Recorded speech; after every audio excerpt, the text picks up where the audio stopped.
আমি সকালবেলা যখন উঠোন ঝাড়ু দিতাম তখন আমার বুক অনেকটা নিচু হয়ে থাকতো। শ্বশুরমশাই প্রায় সময় বারান্দা থেকে আমার দিকে এক দৃষ্টিতে তাকিয়ে থাকতো। আমি রান্নাঘরে গেলে আসলে প্রচুর পরিমাণে গরম থাকতো, যে কারণে বন্ধুরা আমি থ্রি পিস পরলে বা প্লাজো পরলে প্রায় সময় আমি গায়ে ওড়না দিতাম না। শ্বশুর আমার বুকের দিকে প্রায় সময় সে অবাক দৃষ্টিতে তাকিয়ে থাকতো।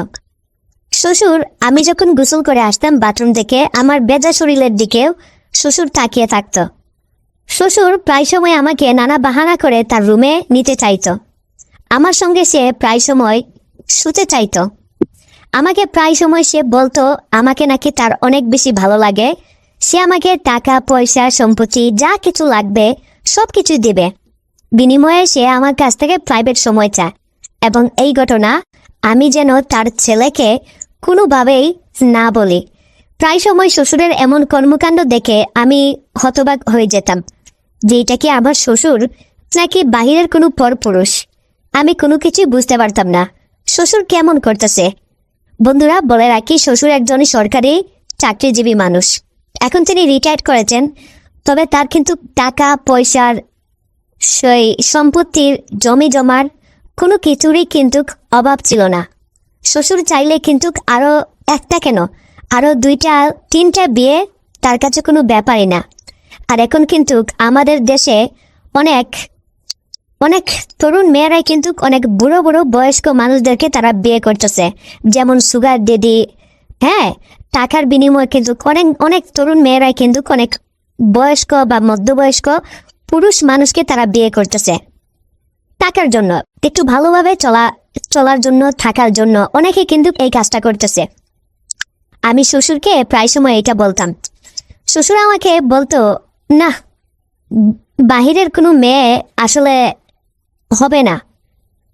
তো বন্ধুরা, তোমরা সবাই কেমন আছো? আশা করি তোমরা অনেক বেশি ভালো আছো। বন্ধুরা, আজকে তোমাদের জন্য একটা দারুণ গল্প নিয়ে হাজির হয়ে গেলাম। আর আজকের এই গল্পটা শুনলে তোমরা অনেক বেশি বিনোদন পাবে, অনেক বেশি ভালো লাগা তোমাদের ভিতরে কাজ করবে।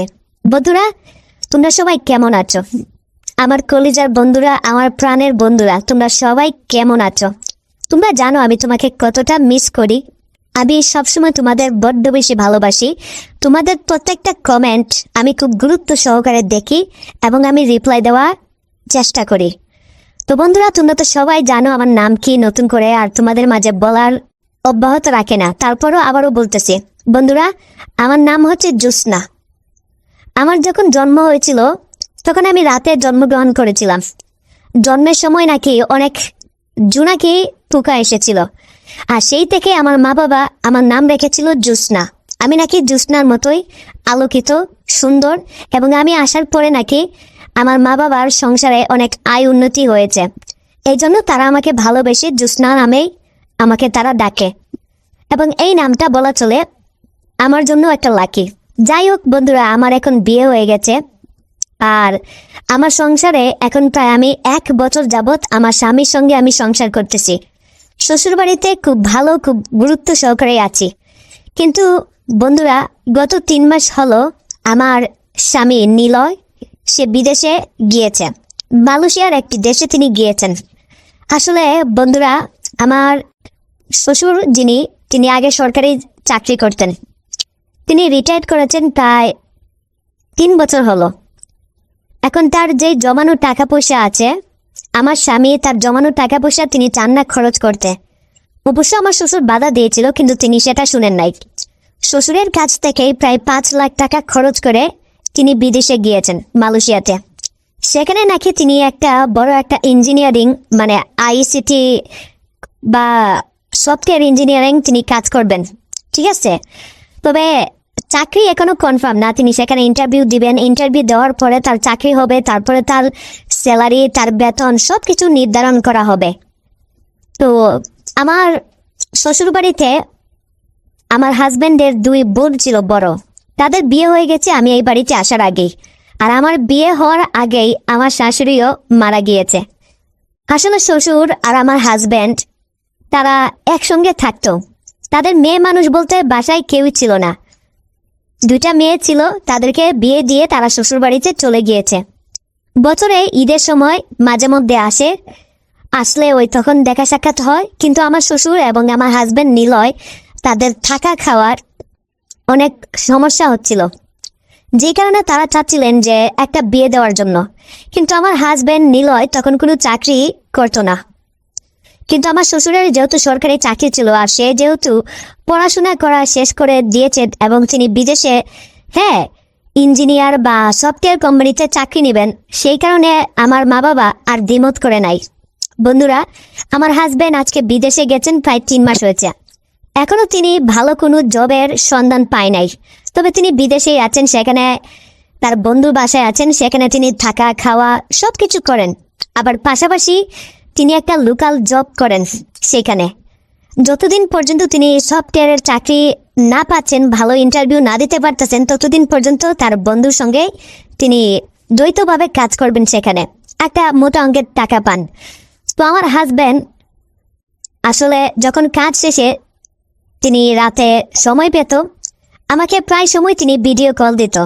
আর হ্যাঁ বন্ধুরা, প্রবাসে যাওয়ার পর আমার স্বামী আসলে দেশে আমাকে যতটা না ভালোবাসতো, প্রবাসে যাওয়ার পর মনে হয় আমাকে সে আরো তত বেশি ভালোবাসে, অনেক বেশি ভালোবাসে। সে প্রায় সময় আমাকে ভিডিও কল দিত, এবং ভিডিও কল দিতে আসলে প্রবাসী হাজব্যান্ডরা কি করে, তারা তাদের স্ত্রীদের অনেক কিছু দেখতে চাইতো। এবং তারা দেখে নিজেদেরকে হাত দিয়ে একটু শান্ত করত, একটু মজা পেত, আরাম পেত। কারণ যখন সে দেশে ছিল, সে প্রায় সময় আমার সঙ্গে প্রচুর পরিমাণে মেলামেশা করত, কিন্তু বিদেশে যাওয়ার ফলে সে এক দেশে আর আমি আরেক দেশে, কোনোভাবেই যেন সে নিজেকে শান্ত করতে পারতেছে না। তার উপর আবার নতুন বিয়ে করেছে, 1 বছরের মাথায় সে বিদেশে চলে গেছে। তো সে যখনই অফিসে বা বাসায় সময় পেত, সেই সময় আমাকে সে ভিডিও কল দিত। আমার বাসায় ছিল এমবি, মাঝে মধ্যে আমি এমবি ভরতাম, আবার ভরতে পারতাম না। সে আমাকে তাৎক্ষণিক বলে আমি নাকি ওয়াইফাই ইউজ করতাম। তারপর আইপিএস নিয়ে আসি শুধুমাত্র আমার স্বামীর জন্য, কারণ সে আমাকে যখনই সময় পেত, সে ঠিক সেই সময়টাতে আমাকে ভিডিও কল দিয়ে আমার সব কিছু সে দেখতে চাইতো। অবশ্য সে নিজ থেকে আমার সব কিছু দেখেছে, হাতিয়েছে, তারপরেও তার একটা আবদার ছিল। আর বিদেশে থাকা স্বামীগুলো স্ত্রীদের কাছে কি দেখতে চায়, সেই কথা তোমাদেরকে আর খুলে নাই বলি, ঠিক আছে? তো বন্ধুরা, এইভাবে আমি যখন আমার স্বামীর সঙ্গে ভিডিও কলে আলাপ করতাম, প্রায় সময় আমাকে কিন্তু অনেক শরীরের কাপড় কিন্তু খুলে ফেলতে হতো, কারণ আমার স্বামী সেগুলো ভিডিও কলে দেখতে চাইতো। অনেক সময় আমি দরজা লাগিয়ে ভিডিও কলে আমার স্বামীর সঙ্গে কথাবার্তা বললেও জানালা লাগাইতাম না, কারণ জানালাটা খোলা রাখতাম যেহেতু বাতাস টাতাস আসার জন্য। আর আমাদের বাড়িটা ছিল একটা গেট আলা বাড়ি, মানে বাহিরের কোনো লোক এখানে খুব সহজে কিন্তু প্রবেশ করতে পারতো না, যেই কারণে আমি জানালাটা খুলে রাখতাম। কিন্তু বন্ধুরা, এই সুযোগটা কাজে লাগাতো আমার শ্বশুর প্রায় সময় আমি যখন আমার স্বামীর সঙ্গে ভিডিও কলে আলাপ করতাম, প্রায় সময় সে এই আলাপ করার সময় জানালা দিয়ে উকিঝুঁকি মেরে আমার অনেক কিছুই সে দেখে নিত এবং সে নিজেকে শান্ত করত। আমার শাশুড়ি তো অনেক আগেই আসলে মারা গেছে, তো শ্বশুর আমার শাশুড়িকে প্রচুর পরিমাণে মিস করত। বন্ধুরা, আমি যখন এই বাড়িতে বিয়ে করে আসি, বউ হিসেবে যখন আমি এই বাড়িতে আসি প্রথম বাসর রাতে, ফুলসজ্জার রাতে, সেই দিন আমার হাজব্যান্ড নিলয় সে আমাকে একটা কথাই বলেছিল যে এই পৃথিবীতে তার একমাত্র আপন বলতে এখন তার বাবা আছে, তার দুটো বোন আছে, মাঝে মধ্যে ঈদের সময় আসে, কুরবানির ঈদ বা রোজার ঈদ আসে, এসে 1 দিন বা 2 দিন বা সর্বোচ্চ 3 দিন থেকে তারা আবার চলে যায়। আর বাবা এই বাড়িতে থাকে, তার বাবা তাকে খুব আদর করে মানুষ করেছে, খুব যত্ন সহকারে তাকে পড়াশোনা করিয়েছে, সরকারি চাকরি করে, তারপর আবার মাঝে মধ্যে প্রাইভেট করে। তো আমি যেন তার বাবা আর সম্পূর্ণ খেয়াল রাখি, এই কথাটা সে আমাকে বলেছিল, এবং আমি যেন তাকে কখনো দুঃখ কষ্ট কোনো কিছু না দেই, এই কথাটাও সে আমাকে প্রায় সময় আমাকে বলতো। ওই দিন ফুলসজ্জা রাতে নিলয় আমাকে একেবারে সোজা সাপটা সাফভাবে আমাকে জানিয়ে দিয়েছিল আমি তার বাবাকে যেন কখনোই দুঃখ না দেই, কখনো তার অবাধ্য না হই। তার একমাত্র পৃথিবীতে তার বাবাই আছে, এবং আমি যেন তার বাবার সব দিক থেকে খেয়াল রাখি। তাকে ওষুধ খাওয়ানো থেকে শুরু করে তার যাবতীয় দেখাশোনা সবকিছু দায়ভার দায়িত্ব সে সেদিন আমার উপর ছেড়ে দিয়েছিল। মানে তার বাবাকে সে প্রচুর পরিমাণে আদর করত, ভালোবাসতো, সম্মান করত, এবং এই কাজটা যেন আমিও করি। সে আমাকে খুব করে রিকোয়েস্ট করেছিল আমি যেন তার বাবাকে কখনো দুঃখ কষ্ট কোনো কিছু না দেই। সে এই একটা কথাই আমাকে বলেছিল। তো বন্ধুরা, এরপরে আমিও কখনো আমার শ্বশুরকে দুঃখ কষ্ট দেই না। আমি সকালবেলা ঘুম থেকে যখন উঠি, তখন উঠে আমি বাড়ির উঠোন, তারপর হচ্ছে বারিন্দার রুম আমি ঝাড়ু দেই। শ্বশুর সকালবেলায় ভোরবেলা ঘুম থেকে উঠে পড়ে।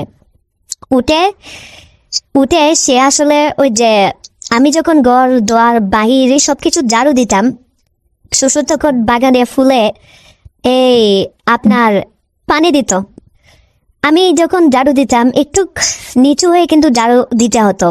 সে তখন আমাকে মানে বারান্দায় চেয়ারে বসে বসে, বা সে যখন এই ফুলদানিতে পানি দিত, তখন সে কিন্তু চুপি চুপি অনেকটা দেখতো, অনেক সময় তাকিয়ে থাকতো।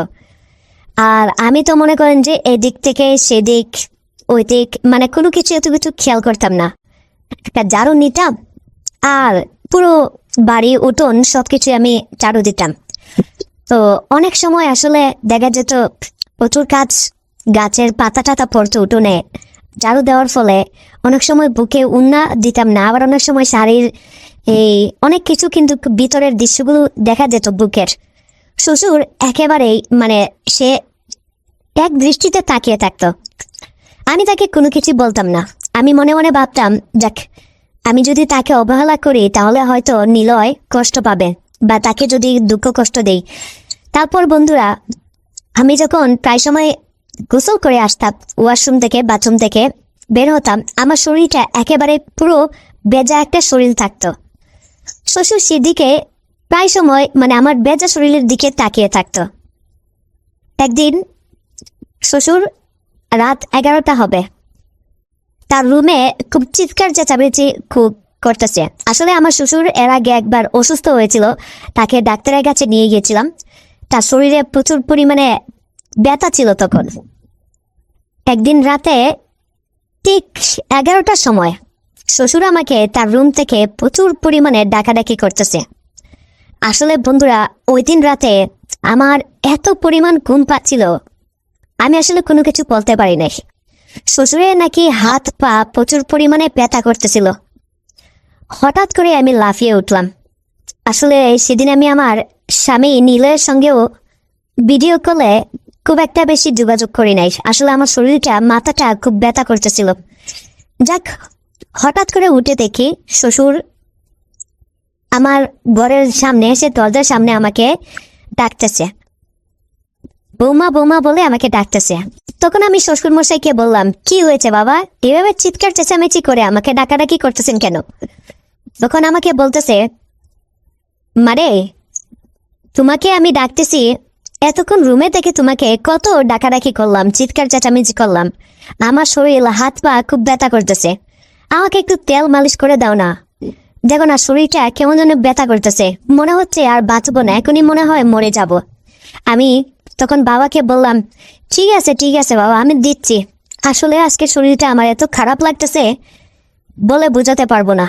ঠিক আছে, আমি দিচ্ছি, আপনি আপনার রুমে যান, আমি আসতেছি। আমি বরং সরিষার তেল আর রসুনটা একটু গরম করে নিয়ে আসতেছি। তো আমার শ্বশুর আব্বা প্রায় সময় আমার হাতে তেল মালিশ নিত। আমি আসলে সরিষার তেল, তারপর হচ্ছে একটু রসুন, তারপর হচ্ছে 2 খোয়া পেঁয়াজ দিয়ে আমি তার শরীরগুলো ভালোভাবে আমি তাকে মালিশ করে দিতাম। আমি সরিষার তেল এবং রসুন গরম করে বাবার রুমে আমি নিয়ে যাচ্ছি। বাবা আমাকে বলল তার পিঠে, তারপর হচ্ছে তার পায়ের গোড়ালিতে, হাতে আমি খুব ভালোভাবে তাকে তখন মালিশ করে দিয়েছি। আমি এমনভাবে তাকে মালিশ করে দিয়েছিলাম, আমি তাকে মালিশ করে দেওয়ার সাথে সাথেই বাবা আমাকে হঠাৎ করেই বলতেছে যে আমার হাতে নাকি জাদু আছে। আমাকে বলতেছে, বৌমা, তোমার হাতে তো বেশ জাদু আছে। হ্যাঁ, আরে তুমি আমার শরীরে হাত দিতেই আমার সব ব্যথা নিমিষেই দূর হয়ে গেল, নিমিষেই শেষ হয়ে গেল। বৌমা, তোমার হাতে সত্যি জাদু আছে। এই মধুভরা হাত সত্যি বৌমা, আমার কাছে কেন জানি আমার সবগুলো রোগ এখন নিমিষেই ভালো হয়ে যাচ্ছে। আমি আসলে তখনও বুঝতে পারতেছি না বাবা কি আমার সঙ্গে অভিনয় করতেছে নাকি ডং করতেছে। কেন হঠাৎ করে বললো তার ব্যথা করতেছে, আবার হঠাৎ করেই বলতেছে আমার হাতে নাকি জাদু আছে। শ্বশুর সেদিন আমাকে প্রশংসার জোয়ারে একেবারে বাড়িয়ে দিয়েছে। আমাকে সেদিন বলল আমার হাতে নাকি মধু আছে, জাদু আছে। আমি নাকি তার শরীরে হাত দিতেই তার হাত, পা, মাথা, ব্যথা সবকিছু নাকি ভালো হয়ে গেছে। আসলে বন্ধুরা, এতে আমার কোনো কিছু না। আমি সরিষার তেল এবং কাঁচা রসুন আসলে গরম করে তাকে মালিশ করে দিয়েছিলাম, হয়তো এটা তার ইয়া। কিন্তু সে সেদিন আমাকে বলেছিল আমার হাতে নাকি জাদু আছে। আসলে এতে আমার হাতের কোনো কিছু না, বা আমি আমার হাতের আসলে তেমন কোনো কিছু দেখতেছি না। তো যাই হোক, উনি যে আমাকে ওই রাতে শ্বশুর আমাকে দিয়ে তার হাত, পা, কোমর, পিঠ সমস্ত জায়গা তেল দিয়ে ভালোভাবে মালিশ করে নিল। এবং আমি দেখতেছিলাম শ্বশুর যেন খুব আরাম পাচ্ছিল, খুব মজা পাচ্ছিল। শ্বশুর খুব আরাম করে আমার হাতের মালিশের মজা নিচ্ছিল। ওই রাতে শ্বশুর আমাকে অনেকভাবে বোঝানোর চেষ্টা করেছিল যে আমার হাতে জাদু আছে। শ্বশুর আমাকে অনেকভাবে বোঝানোর চেষ্টা করেছিল। তারপর আমি 1-2 ঘন্টা শ্বশুরকে একটু মালিশ করে আমি দেখলাম শ্বশুর চোখে একটু ঘুম ঘুম চলে এসেছে। এদিকে আমার শরীরটাও তেমন খুব একটা বেশি ভালো না। আমিও শ্বশুরকে বললাম যে বাবা, অনেক কিন্তু মালিশ করলাম, আপনি তো বললেন এখন আপনি সুস্থ হয়ে গেছেন, আপনি ভালো হয়ে গেছেন আমার ছোঁয়াতে, তা এখন কি আমি যেতে পারি? আসলে খুব ঘুম পাচ্ছে তো। শ্বশুর আমাকে ওই রাতে বলা শুরু করে দিল, বৌমা তুমি তোমার রুমে আর গিয়ে কি করবে? আমার ছেলে তো তোমাকে বিদেশে যাওয়ার আগে বলে গিয়েছে তুমি যেন সবসময় আমার সেবা করো। বৌমা, রাতে আবার বুড়ো মানুষ কি থেকে কি হয়ে যায়, তুমি এই রুমে আমার কাছেই থেকে যাও না, সমস্যা কি? আমি আসলে ওই রাতে খুব বেশি লজ্জা পাচ্ছিলাম। তখন আমি শ্বশুরকে বলছিলাম, না না বাবা, এটা একদম ঠিক না, এইটা উচিত না। দেখেন, আপনি আমার শ্বশুর মানুষ, আমার বাবার বয়সী মানুষ, আপনাকে আমি সম্মান করি, আপনাকে আমি রেসপেক্ট করি, কিন্তু এইটা আসলে উচিত না। আমি আমার রুমে চলে যাই, আপনার কোনো কিছু দরকার হলে আমাকে বলবেন, অথবা আপনার হাতের পাশে যে ফোনটা আছে এইটা দিয়ে আপনি আমাকে একটা ফোন করলেই পারেন, আমি উঠে যাই। তারপর ওই রাতে আমি চলে আসলাম আমার রুমে। পরের দিন সকালবেলা আবার ঝাড়ু দিচ্ছি, শ্বশুর বারান্দায় বসে বসে আমাকে দেখতেছে। আমি ওই দিন বাবাকে বললাম, আপনি এমন করে হা করে তাকিয়ে কি দেখতেছেন বাবা? আমাকে তো আপনি প্রতিদিনই দেখেন, আর এই 4 দেয়ালের মধ্যে সারাক্ষণ তো আমি আপনার সামনেই থাকি। এই বাসাতে তো এখন আর কেউ নেই, আপনি আর আমি তো এত দেখেন, তারপরেও কি আপনার মন ভরে না? শ্বশুর তখন আমাকে বলতেছে, আরে বৌমা, তোমাকে যত দেখি ততই যেন দেখতে আরো বেশি মন চায়। তোমাকে দেখতে দেখতে আমি আসলে একেবারেই শেষ সীমানায় পৌঁছাতে চাই। শ্বশুর কি সমস্ত বলে, আমি তার কথা, আমি তার ভাষা কোনো কিছুই যেন বুঝতে পারতেছিলাম না। যাই হোক, আমি আমার মতো ঝাড়ু দিয়ে পরে রান্না বান্না সেরে আমি গোসল করে আসলাম। আমি যখন গোসলে বাথরুমের ভিতরে ঢুকলাম, শ্বশুর দেখলাম দরজার ফাঁক দিয়ে উকি ঝুঁকি মারতেছে। গোসল করা শেষ করে আমি যখন চলে আসলাম, তখন আমার শরীরটা ছিল একেবারে পুরো বেজা। বেজা শরীরটাতে বন্ধুরা আমাকে দেখলে আরো অনেক বেশি একটু নমনীয়তা বা কোমলতা মনে হয়, আরো অনেক বেশি হট এবং অনেক বেশি সুন্দর লাগে। আমার হাতে, তারপর হচ্ছে পিঠে, পায়ে, চুলে পানি ছিল। শ্বশুর এই পানিগুলো দেখে বলতেছে, বাহ বৌমা, তোমাকে এমন অবস্থায় দেখে ইস, কি যে সুন্দর লাগতেছে, মনে হচ্ছে তুমি একেবারে তোমার শাশুড়ির রূপে আমার কাছে এসেছো। আরে তোমার শাশুড়ি তো এমন সুন্দর ছিল, সে যখন গোসল করে আমার কাছে আসতো তাকে দেখতে যে কি সুন্দর লাগতো, একেবারে পুরো মহিষী নারীর মতো লাগতো। বৌমা, তোমাকেও ঠিক এমনটাই মনে হচ্ছে। আসলে শ্বশুর আব্বা সবসময় আমি রান্না করতে গেলে বা আমি বাসায়, সবসময় তো মেয়েরা আসলে ওই উন্না পরে না। আমি বাসায় অনেক সময় টি শার্ট পরতাম, বিশেষ করে গেঞ্জি পরতাম, তারপর হচ্ছে থ্রি পিস পরলেও উন্না সবসময় পরতাম না। কিন্তু এই শ্বশুর আব্বা আমার এই দুইটা হেডলাইটের দিকে, ফুটবলের দিকে এমনভাবে তিনি তাকিয়ে থাকতো, তারপর হচ্ছে আমার ব্যাক সাইডে তিনি এমনভাবে চেয়ে থাকতো, মনে হচ্ছে এখনো তিনি কোনো কিছু একটা করে ফেলবেন। তার মতিগতি আমার কাছে একেবারেই সুবিধা লাগতো না, একেবারেই আমার কাছে ভালো লাগতো না। আমার সবসময় ভয় হতো তিনি যে কখন যে কি করে বসেন। তাছাড়া তার ছেলের কাছে তো আমি কোনো কিছু বলতেও পারবো না। তার ছেলে বিদেশ থেকে সবসময় আমাকে বলে তার খোঁজখবর নেওয়ার জন্য, সে তার খেয়াল রাখার জন্য। আসলে নিলয়ের মতো ছেলে আমি খুব কমই দেখেছি যে তার বাবাকে এতটা বেশি ভালোবাসে।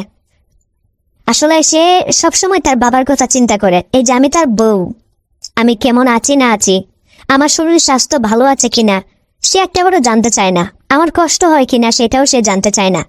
সে বিদেশ থেকে সবসময় ফোন দিলেই আগে জানতে চাইবে তার বাবা কেমন আছে, তার বাবা কি করে। তার বাবা মনে হয় তার কাছে যান। যাই হোক, এই মানুষটার এত খেয়াল রাখতে আমাকে বলেছে, আমি চেষ্টা করে যাচ্ছি। বন্ধুরা, এইভাবে আসলে বাবা ধীরে ধীরে আমার কাছে আমার আপনের মতো হয়ে যাচ্ছে। একদিন বাবা আমাকে সারপ্রাইজ দিবে বলেছিল আমাকে। সকালবেলা সে আমার রুমে আসতেছে, আমি রুমে তখন আমার চুল আঁচড়াচ্ছিলাম। তখন বাবা হঠাৎ করেই আমার রুমে চলে আসলো, এসে আমাকে বলতেছে, হেরে মা পারবিন? আমি বললাম, হ্যাঁ আব্বা বলেন। তখন শ্বশুর আব্বা আমাকে বলতেছে, পারবিন, ভাবতেছি শহরে যাব, আর তোমার জন্য কিছু জিনিস নিয়ে আসবো, আর একটা সারপ্রাইজ আছে তোমার জন্য। আমি তখন একটু মুচকি হেসে দিলাম। আমি একটু মুচকি হেসে বললাম, আপনি আবার আমার জন্য শহর থেকে এই বয়সে কি নিয়ে আসবেন, বা আমাকে কি সারপ্রাইজ দিবেন বাবা? আপনি কি বলতেছেন এসব? আপনার ছেলে সেই তো আমাকে বিয়ে করে সবচেয়ে বড় সারপ্রাইজটা দিয়ে দিল, সে আমাকে ছেড়ে বিদেশে চলে গেল। দেখেন না আমি এদিকে কত কষ্ট করতেছি, আমার তো একদমই ভালো লাগে না। তো যাই হোক, সে তখন আমার রুমে আসলো, আমাকে বলতেছে আমার নাকি চোখ বন্ধ করতে হবে, সে নাকি আমার রুম থেকে কিছু একটা নিবে। আমি বাবাকে বললাম, আপনি কি নিবেন আর আমি কেন চোখ বন্ধ করব? আমি তখন কোনো কিছুই বুঝতে পারতেছিলাম না। শ্বশুর আব্বা এগুলো কি বলতেছে? যাই হোক, শ্বশুর যেহেতু বলেছে সেহেতু তো করতেই হবে। আমি চোখটা বন্ধ করলাম। শ্বশুর আব্বা আমার ওয়ার্ডরোব থেকে কিছু একটা নিয়েছেন, তার পকেটে ভরে দিয়েছেন। পকেটে ভরে তখন আমাকে বলতেছে, ঠিক আছে মা, এবার তুমি চোখটা খুলো। তারপর আমি চোখটা খুলে দেখি শ্বশুর আব্বা যে দরজার জায়গা ছিল তিনি সেই জায়গাতেই আছেন। আমি বললাম, আব্বা আপনি আমাকে বললেন আমি যেন চোখটা বন্ধ করি, আপনি কিছু একটা নিবেন, কিন্তু আপনি তো কিচ্ছু নিলেন না, কই আপনার হাত তো খালি। সে আমাকে বলতেছে যেটা নেওয়ার সেটা আমি পকেটে ভরে দিয়েছি। ঠিক আছে, তুমি তোমার মতো কাজ করো, আমার ফিরতে ফিরতে একটু রাত হবে। এই কথা বলে সে চলে গেল। আমি মনে মনে ভাবলাম, বুড়ো বয়সে ব্যাটার মনে হয় মিল্কি ব্যারামে ধরছে। এই বয়সে মানুষের কত কিছুই হয়, ব্যাটারও মনে হয় এইরকম কিছুই একটা হয়েছে। যাকগে, আমি আর ওই সমস্ত কোনো কিছু নিয়ে আর চিন্তা করতেছি না। তারপর বন্ধুরা, দুপুরবেলা আমি খাওয়া দাওয়া করে একটু ঘুমিয়ে পড়লাম। আমি প্রতিদিনই দুপুরে খাওয়া দাওয়া শেষে গোসল করে একটু ঘুমানোর চেষ্টা করি বিকালবেলা। তো ওই সময় আবার আমার হাজবেন্ড আমাকে ফোন দিল বিদেশ থেকে, ভিডিও কল দিয়ে বলতেছে আমার জানেমানটা কি করে। আমি বললাম, এই তো আর কি আর করব, ভালো লাগতেছে না। তখন বলতেছে, আমার কলিজার টুকরা আব্বাজান কোথায়? আমি বললাম, ও কলিজার টুকরা তোমার আব্বাজান, আর আমি তোমার কেউ না। তখন ও বলতেছে, আরে তুমি রাগ করে কেন? আসলে বাবা ছাড়া আমার পৃথিবীতে কেউ নেই। তো বাবা আমাকে অনেক বেশি ভালোবেসেছে, অনেক আদর দিয়েছে, আমাকে ছোট্টবেলা থেকে মানুষ করেছে। এই যে আজকে তোমাকে আমি বিয়ে করেছি, এটা একমাত্র বাবার জন্য সম্ভব। তুমি বাবাকে কখনো রাগ করো না, বুঝছো? বাবার খেয়াল দেখো। আমি বললাম, না আমি রাগ করবো কেন? তারপর সে আমাকে বলতেছে তাকে একটু দেখানোর জন্য। এই বিদেশে আসলে হাজবেন্ডরা সেই একটু দেখে একটু শান্তি পায় আর কি, দেখে একটু মজা পায়। আমি বললাম, না এখন আমার মুড হচ্ছে না। সে বললো, আরে এখন আমার পুরো মুড হয়েছে, বুঝছো? আমার সাইকেলটা কেন জানি লাফাচ্ছে, প্লিজ একটু দাও না, একটু এরকম করো কেন? তারপর আমি তার সাথে বাধ্য হলাম। তখন আমি তাকে বললাম, তোমার বাবা না সরকারি চাকরি করতো, কারি টাকা ছিল, তাহলে তুমি দেশে তখন একটা ব্যবসা বাণিজ্য কেন করো নাই, বা তুমি চাকরির জন্য কেন তখন তুমি ছোট নাই, এখন তুমি বিদেশে গেছো এই বিয়ে করে। তখন সে আমাকে বলতেছে এটা আমার ভুল হয়ে গেছে বুঝছো। আমি তখন ভেবেছিলাম আমার মা আছে, বাবা আছে, বাবা সরকারি চাকরি করে, প্রচুর টাকা, হ্যাঁ নিজের ইচ্ছে মতো খরচ করছি, ঘুরাইছি, খাইছি, কিন্তু বিয়ে শাদীর কথা কখনো আমি ভেবে দেখি নাই। এই জন্য আজকে আমার এই অবস্থা। যাই হোক, কিছুক্ষণ পর আমি ফোনটা কেটে দিলাম, দিয়ে আমি দেখলাম হঠাৎ করে শ্বশুর আব্বা আসলো। আসার পরে তিনি দরজায় নখ দিচ্ছে। তো দরজায় নখ দেওয়ার পরে আমি ঘুম থেকে সবে মাত্র উঠলাম, মুখ হাত ধুয়ে আমি আসলাম। এসেই শ্বশুর আব্বা আমাকে বলতেছে, বৌমা এই যে দেখো শহর থেকে তোমার জন্য কি কি নিয়ে এসেছি। আমি দেখলাম সে আমার জন্য লাল বেনারসি শাড়ি নিয়ে এসেছে, তারপর হচ্ছে মার্বেল কালারের শাড়ি নিয়ে এসেছে, তারপর সায়া, ব্লাউজ, আরো অনেক কিছু। বন্ধুরা, আমার জন্য একটা গলার একটা নেকলেস নিয়ে এসেছে প্রায় 1.5 লাখ টাকা দিয়ে। ওরে বাপরে, যেটা আমার হাজবেন্ড নিলয়ও আমাকে এইটা কখনো দিতে পারে নাই। আরে ওর তো এত টাকা স্যালারিও নাই, ওর তো টাকাই নেই। ওই বেটা তো চাকরি করে আমার হাজবেন্ড বিদেশে কোনো একটা জায়গায়।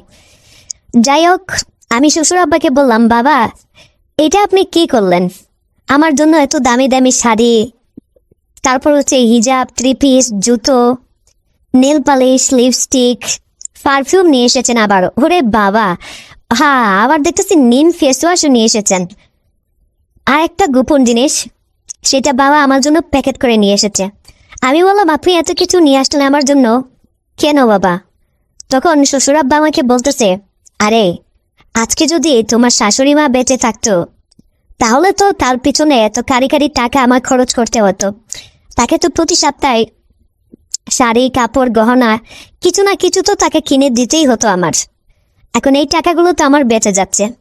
তাছাড়া আমার ব্যাংকে এত টাকা আছে, আমি মুরব্বী মানুষ, কখন যে মরে যাই, এগুলো দিয়ে এই টাকা দিয়ে কি করব? তখন আমি বললাম, এই টাকা আপনি আপনার ছেলেকে দিলেও তো পারেন। তখন শ্বশুর আব্বা আমাকে বলল, না আমি চাই আমার ছেলে এতদিন আমার টাকায় বসে বসে খেয়েছে, ও এখন তোমাকে বিয়ে করে নিয়ে এসেছে এই বাড়িতে। এখন যদি ও নিজের পায়ে না দাঁড়াতে পারে, ও যদি নিজের কাজকর্ম না করে, তাহলে ও ভবিষ্যতে কখনো মানুষ হবে না। তোমাদের সন্তান হবে কিছুদিন পর, তখন কত বেকার থাকবে সারা জীবন। কি ওকে আমি চালাবো নাকি? এটা কি সম্ভব নাকি? তখন আমি দেখলাম তখন শ্বশুর আব্বা আমাকে বলতেছে, শুনো বৌমা, প্রায় 4 লাখ টাকা ব্যাংক থেকে তুলে নিয়ে এসেছে তোমার জন্য। এই শাড়ি, গহনা এত কিছু নিয়ে এসেছি, আরো কিছু টাকা বেঁচে গেছে, সেই টাকাও নিয়ে এসেছি। আর একটা প্যাকেট নিয়ে এসেছে। সেই প্যাকেটটার মধ্যে কি আছে শ্বশুর আব্বা আমি জানতে চাইলে শ্বশুর আব্বা আমাকে বলে, আরে তোমাকে সকালবেলা বলেছিলাম না যে তোমার জন্য একটা সারপ্রাইজ আছে, একটা গিফট দিব তোমাকে। এইটাই হচ্ছে সেই সারপ্রাইজ। বক্সটা খোলো, তারপরে দেখো এই বক্সের ভিতরে কি নিয়ে এসেছি তোমার জন্য। বন্ধুরা, আমি এই বক্সটা খোলা শুরু করে দিলাম। কিছুক্ষণ পর আমি ধীরে ধীরে দেখি এই বক্সের ভিতরে প্রায় 3টা প্যাকেট, এবং 3টা প্যাকেটের ভিতরে দেখি 3টা ব্রা। ও মা, আমার সবচেয়ে ফেভারিট কালার, একটা ব্লু কালার, আর একটা রেড কালার, আর একটা হচ্ছে ব্ল্যাক কালার। সত্যি কথা বলতে এই 3টা কালার হচ্ছে আমার সবচেয়ে ফেভারিট কালার। শ্বশুর আব্বাকে আমি বললাম, আপনি আমার কালার কিভাবে জানেন যে আমার এই কালারগুলো পছন্দ? তখন সে বলল, আরে তোমাকে এতদিন ধরে আমি দেখতেছি, এতদিন ধরে তোমাকে টার্গেট করতেছি, আর তোমার পছন্দ আমি জানবো না? তোমাকে তো আমি ফলো করি বৌমা, তুমি না হয় এটা বুঝার বান করেও না বুঝার বান করে থাকো। তাই বলে আমি তো আর করতে পারি না। তখন আমি ব্রাগুলো আমার বুকে নিয়ে দেখলাম, এগুলো একেবারে খাপে খাপ, একদম পারফেক্ট, আমার সাইজ একদম ম্যাচিং হয়েছে। তখন আমি কৌতূহল বসে শ্বশুর আব্বাকে জিজ্ঞাসা করলাম, বাবা আপনি তো আমার সাইজ জানেন না, তাছাড়া আমি তো কখনো আপনাকে এই বিষয়ে কোনো কিছু বলিও নাই, আপনি তো কখনো আমাকে জিজ্ঞাসা করেন নাই, আপনি আমার মাপ জানলেন কি করে? এই যে আমার এত সাইজ এই একদম পারফেক্ট নিয়ে এসেছেন, এটা কিভাবে সম্ভব? আপনি কি এখানেও কি আমাকে ফলো করেছেন নাকি? এটা তো দেখা সম্ভব না, এটা তো একেবারেই অসম্ভব। তখন আমার শ্বশুর আব্বা আমাকে বলতেছে, হায় বৌমা, সকালবেলা তোমাকে যে বলেছিলাম তোমার চোখটা বন্ধ করার জন্য, তখন তুমি যে তোমার চোখটা বন্ধ করেছিলে, আমি ওয়ার্ড্রোব থেকে তোমার পুরনো একটা ব্রা নিয়ে গিয়েছিলাম। সেইখানে সাইজ লেখা ছিল, আর ওই ব্রাটা দোকানে দেখিয়ে আমি এইগুলো নিয়ে এসেছি, বুঝছো? এইটাও বোঝে না বোকা বৌমা। আসলে শ্বশুর আব্বার এত আদর, এত ভালোবাসা, এগুলো দেখে আমি অনেক আবেগে আপ্লুত হয়ে গেলাম। আমি তখন জিজ্ঞাসা করলাম, আব্বা আপনি আমাকে এত ভালোবাসেন, এত পছন্দ করেন, কিন্তু কেন? আপনি তো চাইলে আসলে এই টাকাগুলো আপনি জমিয়ে রাখতে পারতেন। আমার পেছনে খরচা করার আসলে দরকারটা কি ছিল? শ্বশুর আব্বা তখন আমাকে বলেন যে, রে মা, আমি তো মরে যাব, ঠিক আছে? আসলে এই টাকাগুলো আমি রেখেছিলাম তোমার শাশুড়ি মায়ের জন্য, তাকে কেনাকাটা করে দিব, তার পিছনে খরচ করব, এবং তোমার জন্য আমি রেখেছিলাম, এই তোমাকেই দিচ্ছি, তেমন কোনো কিছু না।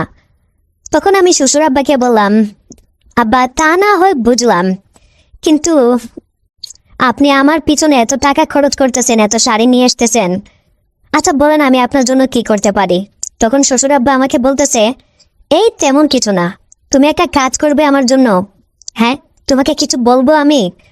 আমি তখন বললাম শ্বশুর আব্বাকে, হ্যাঁ বলেন না, আমি কিছু মনে করব না, আপনি আজকে যা বলবেন আমি তাই করব। তখন শ্বশুর আব্বা আমাকে বলতেছে, তুমি এই লাল বেনারসি শাড়িটা আর এই যে ব্ল্যাক কালার ব্রাটা আর পারফিউম, এগুলো গয়নাগাটে তুমি সব পরে আসো, আসলে আমি তোমাকে নিজের হাতে পরিয়ে দেব। তুমি জানো বৌমা, তোমার শাশুড়ি যখন বেঁচে ছিল তখন প্রায় সময় আমি তোমার শাশুড়িকে শাড়ি পরিয়ে দিতাম, সালোয়ার পরিয়ে দিতাম, আর আমি শাড়ি পরিয়ে না দিলে সে তো শাড়ি পরতই না। আমার খুব ইচ্ছে করতেছে জানো, আমি তোমাকে শাড়ি পরিয়ে দিতে, সায়া থেকে শুরু করে সমস্ত কিছু আমি তোমাকে নিজে এই মুহূর্তে পরিয়ে দেব, এবং আমি তোমাকে লিপস্টিক দিয়ে দেব, পারফিউম দিয়ে দেব, একদম বিউটি পার্লারে যেভাবে একটা মেয়েকে সাজায়, একটা নববধূকে সাজায়, আমি আজকে ঠিক সেইভাবে তোমাকে সাজিয়ে দেব। তোমার কোনো আপত্তি নেই তো বৌমা? তখন আমি আমার শ্বশুরকে বললাম, আপনি আমার জন্য এত কিছু করেছেন শ্বশুর আব্বা, আমার কেন আপত্তি থাকবে? না না না না না, আমার কোনো আপত্তি নেই। আপনি আজকে আপনার মনের আশা পূরণ করবেন, আপনি আমাকে আজকে নিজ হাতে শাড়ি পরিয়ে দিবেন, আমার কিচ্ছু আপত্তি নেই, আমি কিচ্ছু মনে করব না। আরে এতে তো আমি আরো অনেক খুশি হব। তখন উনি বন্ধুরা, আমি দেখলাম ওনার মুখটা অনেক হাসি খুশি ভাবে ভরে গেলে। তখন উনি আমাকে আমার পুরনো কাপড়গুলো খুলে উনি নতুন করে আমাকে সায়া পরিয়ে, তারপরে হচ্ছে আমাকে কি সুন্দরভাবে কুচি করে শাড়িগুলো পরিয়ে দিচ্ছে, আমার সব কিছু তিনি আমাকে পরিয়ে দিচ্ছে, গহনা, কানের দুল, নাকের নথ, নেকলেস, পায়ে আবার দিয়েছে পায়েল, সব কিছু কত সুন্দর করে উনি পরিয়ে দিয়েছেন। বাহ, আমার কাছে মনে হয় না যে উনি আমার শ্বশুর এবং আমার একজন পুরুষ মানুষ, ওনাকে মনে হয়েছে উনি সত্যি কোনো বিউটি পার্লারে কোনো বিউটি, দক্ষিণ বিউটি। ওরে বাপরে, এত সুন্দর করে উনি কিভাবে পারলেন? তখন ওনাকে আমি জিজ্ঞাসা করলাম, শ্বশুর আব্বা আপনি এত সুন্দর করে আমাকে শাড়িটা পরিয়ে দিলেন, আপনি মনে হয় এই কাজে অনেক বিশেষজ্ঞ তাই না? তখন সে আমাকে বলল, হ্যাঁ, আরে শৈশবে তোমার শাশুড়িকে তো আমি এইভাবেই শাড়ি পরিয়ে দিতাম, বুঝছো না? তোমার শাশুড়ি তো আমার হাতে শাড়ি পরা সারা, সে তো শাড়ি পরতেই চাইতো না। আমি বললাম, কি কপাল আপনার। হ্যাঁ, তখন সে বলল, হ্যাঁ তোমার শাশুড়ি আসলে বেশি দিন টিকলো না পৃথিবীতে, আল্লাহর মাল আল্লাহ নিয়ে চলে গেল। যাক, সেই সমস্ত কথা বাদ দাও। তারপর তখন দেখলাম রাত প্রায় 7-8টা বাজে। আমি শ্বশুর আব্বাকে বললাম, আব্বা এখন তো প্রায় রাত 7-8টা বাজে, আমরা এখন ডিনার করব, রাতের খাবার দাবার খাবো, তারপর ঘুমিয়ে পড়বো। আমরা একটা কাজ করি, আপনি তো আমাকে দেখেছেন তাই না, তাহলে এগুলো খুলে ফেলি। তখন শ্বশুর আব্বা আমাকে বলেছেন, না একদম না, এইগুলা একদম খোলা যাবে না, তুমি আজকে রাতে এইগুলো পরেই তুমি ঘুমাবে। আর শোনো, আজকে আমি তোমার সঙ্গে ঘুমাবো, ঠিক আছে? দেখো না, আমি কতদিন ধরে স্বপ্ন দেখতেছি যে তোমার শাশুড়ি মা আমার পাশে ঘুমাবে, আজকে তুমি আমার সেই স্বপ্নটা, সেই আশাটা পূরণ করো না প্লিজ। এরকম করো কেন? আসলে শ্বশুর আব্বা খুব করে চাচ্ছিলেন যে কৌশলে তিনি হয়তো আমাকে কোনো কিছু করবেন, আমি তো সেটা বুঝতে পারতেছিলাম। কিন্তু বন্ধুরা, আমি কি করব আমি তখন কোনো কিছুই বুঝে উঠতে পারতেছিলাম না। কিছুক্ষণ পর আমরা ডাইনিং রুমে গেলাম, রাতের খাবার খেলাম। খাওয়ার পর আমি শ্বশুর আব্বাকে বললাম, আব্বা আমাকে আপনি আমার মোবাইল যে কয়টা ছবি তুলে দেন তো। সেই যে 1 বছর আগে আপনাদের বাড়িতে বউ সেজে এসেছিলাম, ইস, আপনার ছেলেও আমার পাশে নেই, আর কোনোদিন আমি বউও সাজতে পারি নাই। আমার খুব ইচ্ছে করে যে আমি প্রতিদিন এইভাবে বউ সেজে বসে থাকি আপনার ছেলের জন্য। তারপর আপনার ছেলে এসে আমাকে অনেক আদর করুক, সেবা যত্ন করুক। কিন্তু আপনার ছেলে তো চলে গেছে বিদেশে। কি আর করার, কেরিয়ার তো করতে হবে আগে, তারপর সংসার। এই কথা বলতেই কিছুক্ষণ আমার শ্বশুর বলতেছে আমাকে, বৌমা আমি কি এখন চলে আসবো তোমার রুমে? আমি তখন শ্বশুর আব্বাকে বললাম, না আব্বা, এখন না। আপনার ছেলে রাত 10টার সময় আমাকে কল দেয়, ভিডিও কল। বুঝুন তো, আপনার ছেলে ভিডিও কল দেয়, সেখানে বিদেশে একা একা থাকে, কি খায় না খায়, তার উপর আবার আমার আদর সোহাগ ভালোবাসাও পায় না। সে আসলে ভিডিও কল দিয়ে অনেক কিছু দেখতে চায়, তাছাড়া রুমে কি আছে না আছে সেটাও সে দেখতে চায়। তো আপনি আমার পাশে থাকলে আপনার ছেলে আমাকে সন্দেহ করতে পারে, তখন কিন্তু আপনার আমার ভিতরে একটা সমস্যা সৃষ্টি হতে পারে, আপনার ছেলে মাইন্ড করতে পারে। তখন শ্বশুর আব্বা বলল, হ্যাঁ এটা তো ঠিকই বলেছ, না ছেলের চোখে সন্দেহ বাড়ানো যাবে না। হ্যাঁ তুমি বরং আমাকে এই একটু পরে ডাইকো। তখন একটু পরেই আমার হাজবেন্ড আমাকে কল দিল, ভিডিও কল দিয়ে এসে আজকেও আবার আমাকে বলতেছে তাকে দেখানোর জন্য। আজকে আমার পরনে ছিল লাল শাড়ি, আমার পরনে লাল শাড়ি দেখে সে আমাকে বলতেছে, কি ব্যাপার পারবিন, আজকে তুমি একদম নতুন বউয়ের মতো সেজে আছো। কি আজকে কি আবার বাসর ঘর নাকি তোমার? বাসর ঘর কার জন্য? আমি তো বিদেশে। আমি মনে মনে বলি, আজকে তো আমার জীবনে দ্বিতীয় বাসর করব আমি, একটু পরেই তোমার বাবার সঙ্গে। তুমি তো চান্দু বিদেশে চলে গেছো কেরিয়ার করতে, দেশে এতদিন বেকার থেকে থেকে ঘুরেছো ফিরেছো, খেয়েছো আর মেয়েদের সঙ্গে টাঙ্কি মেরেছো, আর এখন বিয়ে করে নতুন বউকে দেশে রেখে তুমি বিদেশে চলে গেছো। তোমার তো কিছু হচ্ছে না, হচ্ছে তো আমার। তখন সে আমাকে বলে, কি ব্যাপার, কোনো কিছু বলতেছো না কেন? তখন আমি তাকে বলতেছি, না কি আর বলবো। তখন আমি তাকে বলতেছি, এই তো, তা বলো কি বলবে। তখন সে আমাকে বলতেছে, তা শাড়ি পরেছ, ওই শাড়িটা কি নতুন নাকি? তখন আমি তাকে বললাম, বাবার কথা আর বলি নাই। আমি আমার হাজবেন্ড নিলয়কে বললাম, হ্যাঁ এই শাড়িটা আমার, এটা কিনেছি বুঝছো। এই পছন্দ হয়েছিল, দোকানে গিয়েছিলাম, মার্কেটে যাওয়ার পরে পছন্দ হওয়াতে এই শাড়িটা আমি কিনে নিয়েছি। কেমন সুন্দর না? এই একটু আর কি লাগিয়ে দেখলাম যে কেমন হয়, ভাবলাম কয়েকটা ছবি তুলবো, তোমাকে কিছু ছবি পাঠাবো। দেখো তো, তোমাকে ইমোতে কয়েকটা ছবি দিয়েছি, ছবিগুলো কেমন সুন্দর হয়েছে। তখন আমার হাজবেন্ড ছবিগুলো দেখে বলতেছে, বাহ তোমাকে তো এই শাড়িতে বেশ দারুণ লাগতেছে। আর হ্যাঁ, শাড়িটা তোমাকে কে পরিয়ে দিয়েছে? তুমি তো এত সুন্দর করে শাড়ি পরতে পারো না, শাড়ির কুচিগুলো বেশ সুন্দর হয়েছে। তখন আমি আর তাকে বললাম না, আমি বললাম না আমি পরেছি।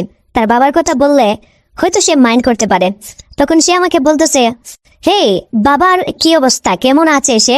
ভালো আছে? বাবার ওষুধ টুষুধ ঠিক মতন খাওয়াচ্ছ তো? আর বাবার একটু খোঁজখবর রাখো, খেয়াল রাখো। তখন আমি নিলয়কে বললাম, তোমার বাবা কেমন আছে না আছে তুমি তো তাকে ফোন করলেই এই কথাটা তুমি জানতে পারো, আমাকে আবার ফোন দিয়ে তোমার এই কথা জানতে হয়। তখন সে আমাকে বলতেছে, হ্যাঁ বাবার কাছে কল দিয়েছিলাম একটু আগেই, বাবা বলল সে নাকি এখন অনেক খুশি, তুমি নাকি বাবার অনেক খেয়াল রাখতেছো। সত্যি পারবিন, তোমার মতো এরকম একজন বউ পেয়ে আমি নিজেকে খুবই ভাগ্যবতী মনে করি, খুবই ভাগ্যবান মনে করি।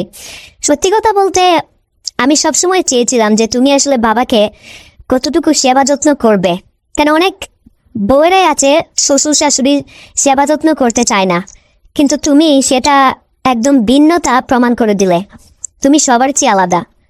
তখন আমি তাকে বললাম, ঠিক আছে হইছে হইছে, আর এত বেশি প্রশংসা করতে হবে না। তখন বন্ধুরা আমার হাজবেন্ডকে বললাম, আচ্ছা ঠিক আছে, এখন আমি শাড়িটা খুলবো আর তোমাকে কিছুক্ষণ পরে আমি কল দিচ্ছি, ঠিক আছে? তখন সে বললো, ঠিক আছে, আজকে আর কল দিতে হবে না, তুমি শাড়িটা খুললো আর দেখো বাবার ওষুধ মুষুধ খেয়েছে কিনা একটু খোঁজখবর রাখো, আর তুমি ভাত টাত খেয়ে ঘুমিয়ে পড়ো। ফোনটা রেখেই দেখলাম শ্বশুরও দরজার সামনে দাঁড়ানো আছে।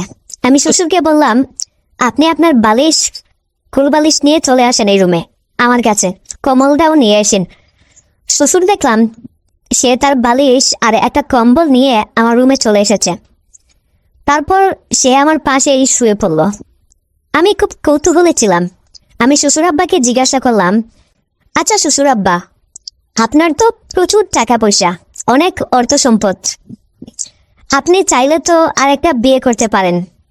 আরেকটা বিয়ে করলে একটু মধ্যবয়সী দেখে একটু বিয়ে করলেন, এই মানুষটা আসলে হয়তো আপনার সেবা যত্ন ঠিকঠাক ভাবে সে করতে পারতো, আপনাকে সে ভালোবাসতে পারতো, আপনারও তো অনেক সুবিধা হতো, তাই না? তখন শ্বশুরা বাংলাকে বলতেছে, হ্যাঁ আমার অনেক টাকা আছে, তা তুমি ঠিক বলেছ, কিন্তু এ বৌমা, আমার এখন বয়স হয়েছে কত তুমি বলো তো? হ্যাঁ, আমার একবার অনেক বড় একটা হার্ট অ্যাটাক রোগ হয়েছে, ঠিক আছে? কখন আমি মরে যাই তার তো কোনো গ্যারান্টি নেই। আর একটা মেয়েকে এখন বিয়ে করব, ঠিক আছে, এখন বিয়ে করে ওই মেয়েটাকে তো আমি ঠিকঠাকভাবে সুখ দিতে পারবো না। সে আমার সঙ্গে কতদিন বসবাস করবে বা কতদিন থাকবে তার তো কোনো গ্যারান্টি নেই। হয়তো সে টাকার জন্য আমাকে বিয়ে করেই ফেললো, কিন্তু পরে এই বাড়িতে একটা অশান্তি সৃষ্টি হবে। তোমার সঙ্গে দুর্ব্যবহার করবে, আমার ছেলের সঙ্গে দুর্ব্যবহার করবে। তারপর হচ্ছে আমার ছেলের তো কোনো টাকা পয়সা সয় সম্পত্তি কোনো কিছুই নেই, আমি যেগুলো রেখে যাব, এই বাড়িটাও তো আমার। তখন দেখা গেল এই বাড়ি নিয়ে ঝগড়া করলো তোমাদের সঙ্গে তখন। আর তাছাড়া আমি মরে গেলে তখন অন্য আর এক বাড়ির একটা মেয়েকে নিয়ে আসলাম, তখন মেয়েটাও তো বিধবা হয়ে যাবে। তাই আমি চাই না রে বৌমা যে আমার এই অসমাপ্ত জীবনে আমি নতুন করে কাউকে আর জড়াতে। দেখো বৌমা, তুমি আমার নিজের মানুষ, সারাক্ষণ তো গড়েই থাকো। তাছাড়া তুমি একটা যুবতী মেয়ে মানুষ, নতুন বউ, মাত্র একটা বছর তোমার স্বামীর সঙ্গে সংসার করেছ। আমি বুঝি তোমার মতো মেয়েরা কি চায়। তুমি তো এই বাড়ির বাইরে যাওয়ার খুব একটা বেশি সুযোগ পাও না, চার দেয়ালের ভিতরে সবসময় বন্দি থাকো। তাছাড়া তোমারও তো মন চায় যে তোমার যদি কোনো দেবর থাকতো বা কেউ থাকতো, বা তোমার স্বামীর সঙ্গে একটু আদর সোয়াগ ভালোবাসা স্নেহ বাগাবাগি করে নিতে। সত্যি করে বলো তো বৌমা, তোমার কি মন চায় না? হ্যাঁ, তখন আমি শ্বশুরকে বললাম, মন তো চাই, কিন্তু মন চাইলে কি করবো আব্বা বলেন তো? কোনো কিছু তো উপায় নেই। তাছাড়া আপনার ছেলে আমাকে অনেক বিশ্বাস করে। তখন আমি বৌমাকে বললাম, আচ্ছা বৌমা,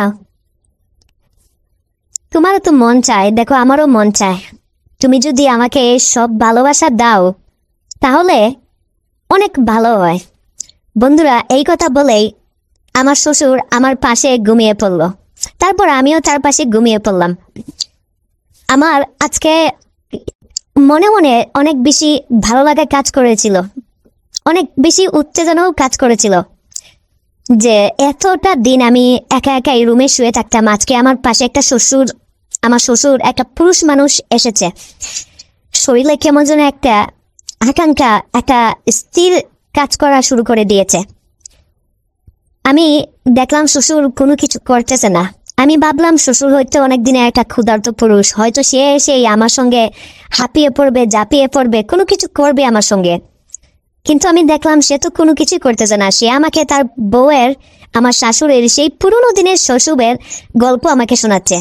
আর তার এই গল্প শুনে বিশ্বাস করেন আমি একেবারে বোর হয়ে যাচ্ছিলাম। আমার একেবারে ভালো লাগতেছিল না, আমার চোখে ঘুম এসেছিল তার এই গল্প শুনে। তখন শ্বশুর আমাকে বলতেছে, আচ্ছা বৌমা, তোমার মনে হয় ঘুম পাচ্ছে, একটা কাজ করো, আমি আর গল্প বলি না, তুমি ঘুমিয়ে পড়ো আর আমি এই পাশে ঘুমিয়ে পড়ি। আমার তো মনে মনে চাচ্ছিলাম যে শ্বশুর আমাকে কিছু করে না কেন, করে না কেন।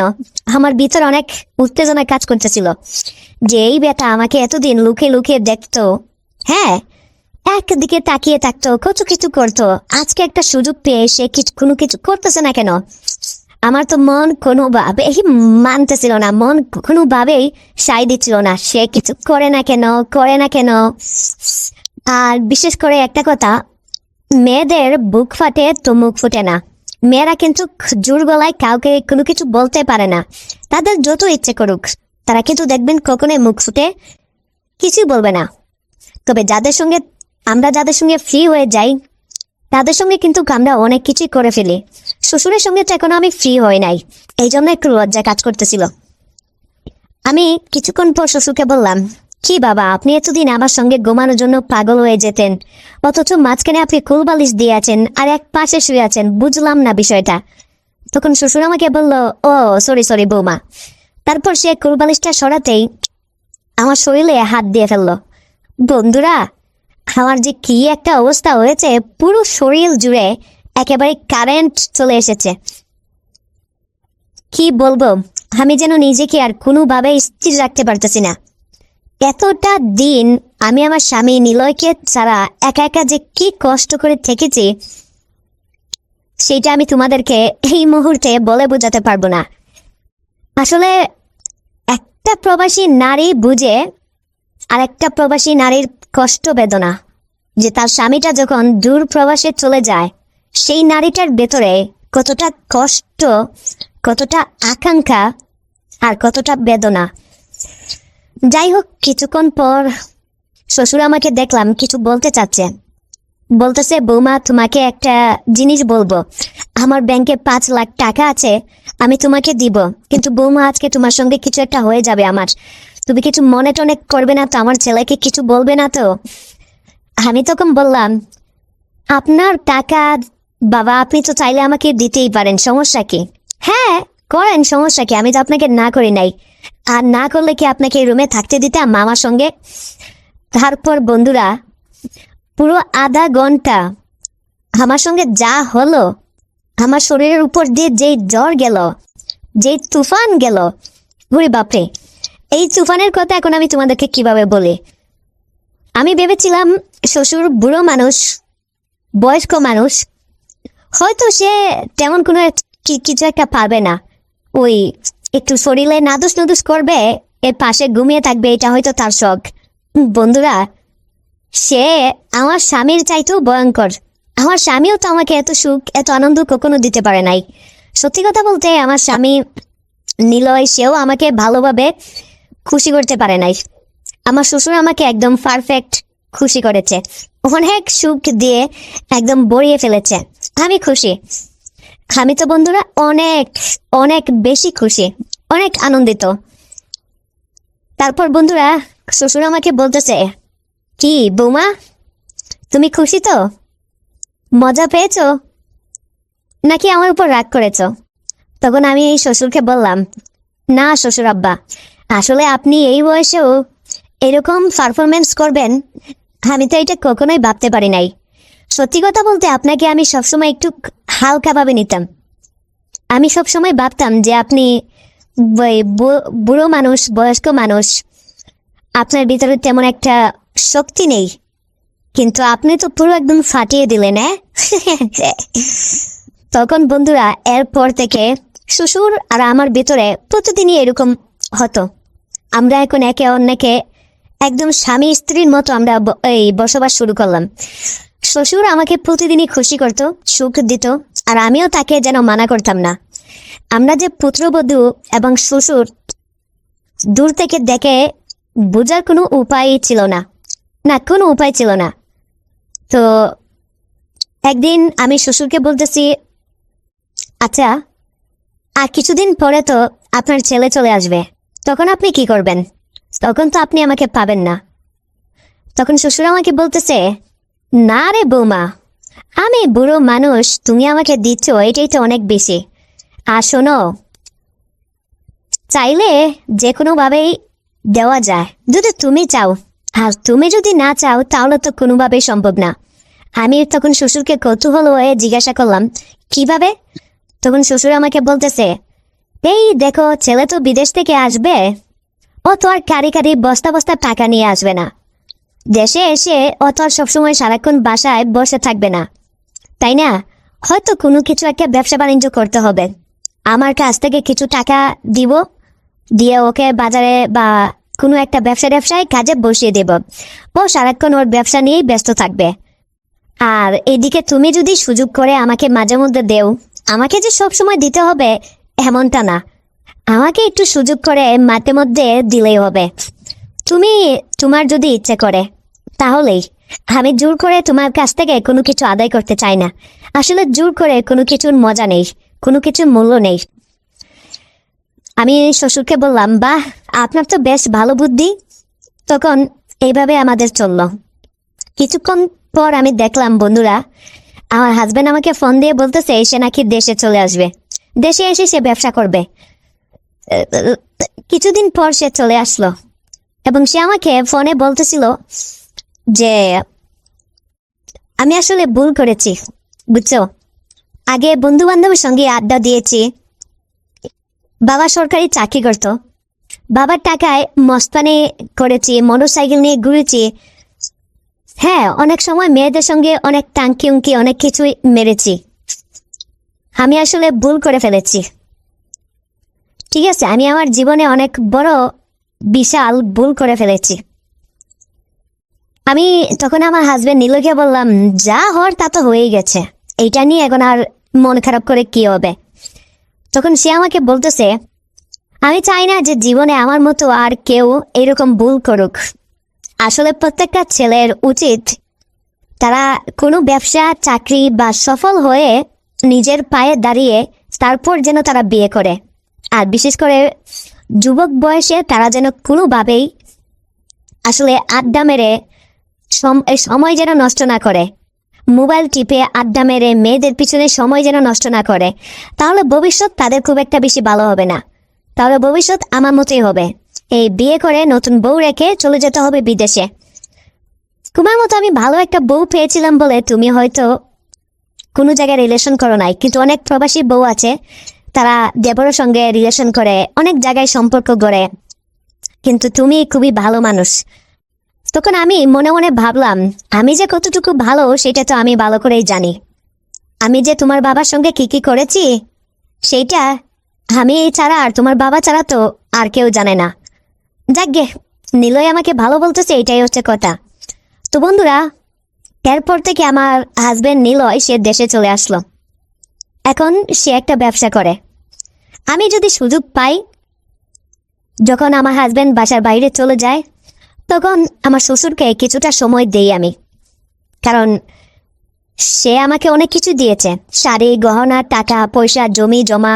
সে আমাকে একটা কথা বলেছিল যে, বৌমা, যদি আমার ছেলের কখনো কোনো কিছু হয়ে যায়, আল্লাহ না করুক, তখন তো তুমি একা হয়ে যাবে, তোমার তো দেখভালের কেউ থাকবে না। এই নাও, তোমাকে আমি কিছু টাকা দিলাম, এই টাকাটা দিয়ে তুমি তোমার নিজের খেয়াল রাখবে। আর জমি জমা দিলাম, আমার ছেলের কোনো কিছু হয়ে গেলেও যাতে তুমি চলতে পারো। শ্বশুর আমাকে নিয়ে কত ভাবে, আমার কত চিন্তা করে। আসলে সত্যি কথা বলতে শ্বশুর অনেক ভালো মানুষ, সে আমার অনেক বেশি খেয়াল রাখে। তখন থেকে আমি নিজের ইচ্ছাকৃতভাবেই আমি আমার স্বামীর অজান্তেই আমার শ্বশুরকে আমি আলাদা একটা সময় দিতাম। তো এভাবেই চলতে থাকলো আমাদের জীবন। এভাবেই শ্বশুর যতদিন বেঁচে থাকবে আমিও শ্বশুরকে এভাবেই সময় দিয়ে যাব। তো বন্ধুরা, আমি তোমাদের একটা কথাই বলবো, যে সেটা হচ্ছে, তোমরা যারা যারা এখনো বিয়ে শাদী করো নাই, ঠিক আছে, তোমাদের উদ্দেশ্যে আমার একটাই ইয়ে থাকবে, সেটা হচ্ছে তোমরা যুবক বয়সে নিজের সময়টা কখনোই তোমরা নষ্ট করবে না। এটা তোমাদের কাছে আমার একটা রিকোয়েস্ট। অযথা বন্ধু বান্ধবের সঙ্গে আড্ডা দেওয়া, ঘোরাফেরা করা, মেয়েদের পিছনে লাইন মারা, এগুলো বন্ধ করো। না হলে তোমরা জীবনেও কোনো কিছু করতে পারবে না, জীবনেও কিচ্ছু করতে পারবে না, এই তোমাদেরকে বলে দিলাম। আর একটা জিনিস মনে রাখবে সবসময়, সফল হও, কাজ করো, তারপরে বিয়ে করো। বাবার অনেক টাকা পয়সা আছে, বাবার টাকা পয়সার দিকে তাকিয়ে থেকো না। তো বন্ধুরা, আজকের গল্পটা থেকে তোমরা অনেক বিনোদন পেয়েছো, অনেক আনন্দ পেয়েছো, মজা পেয়েছো, আমি বিশ্বাস করি। তো আজকের গল্পটা তোমাদের কেমন লাগলো অবশ্যই আমাকে কিন্তু কমেন্ট করে জানিয়ে দিতে পারো। তো দেখা হবে তোমাদের সঙ্গে আবারও নতুন কোনো ভিডিওতে।